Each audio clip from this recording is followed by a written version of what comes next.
Құрметті қазақ елі, арандату дегеннің не екенін көрсетейін бе сіздерге? Келесі видеоны қараңыздар. Қасым-Жомарт Тоқаев: хан емессің, қасқырсың, қасал басты басқырсың. Достарың келіп табалап, дұшпаның сені басқұрсың. Хан емессің, ылаңсың, қара шұбар жылансың. Тоқаев кет. Парламенттік республика. 16 желтоқсан 2025 жылы барша Қазақстан бойынша бейбіт шеруге шығамыз. Алға Қазақстан, алға Атажұрт партиясы. Құрметті қазақ елі, бұл адам тектес тірі жанды мен жақсы білем, себебі менің эфиріме келіп та бұл талай рет мені боқтаған болатын.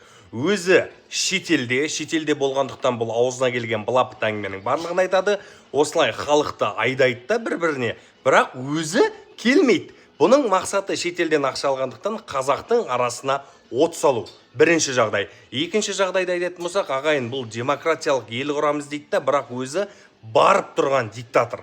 Неге десеңіздер, бұл әр адамның өзінің ойы бар, айтарға сөзі бар деген дүниені еш құптамайды. Себебі тек бұныкі ғана дұрысты, осының ойы бойынша.